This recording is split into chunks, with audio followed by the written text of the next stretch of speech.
Kurban Allah-u Teala ile yakınlık kurmaktır. Kurban bize Hz. İbrahim'in itaatini, Hz. İsmail'in teslimiyetini ve Hz. Hacer'in rızasını hatırlatan bir ibadettir. Aynı zamanda zekat gibi mali bir ibadet olmanın yanında toplumsal kaynaşmanın ve yardımlaşmanın en mühim göstergelerindendir. Evet, yine kutlu bir mevsime giriyoruz. Kurban Bayramı heyecanı şimdiden sarmış bizleri.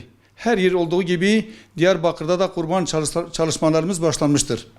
Hedefimiz geçen yıllarda olduğu gibi yine binlerce yetim, öksüz, mağdura kurban eti ulaştırmak ve mazlumun yüzlere umut ve sevinç olmaktır. Diyarbakır'da yüzleri, yolunuzu ve yolumuzu bekleyen binlerce yetim, öksüz ve mağdurun olduğunu unutmayalım. Tüm temsilci kardeşlerimiz bu Kurban Bayramı'nda da gerekli hassasiyetini göstereceklerine ve fedakarca çalışacaklarına eminiz. Zaten şu anda da arkadaşlarımız çalışıyorlar.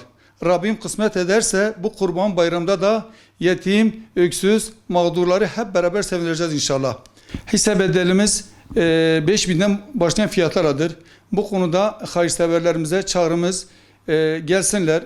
Kurbanlarını bize bağışlasınlar. İnşallah biz onların yerinde bu mağdur ve yetimleri sevindireceğiz. Onları da bu hayra ortak edeceğiz inşallah.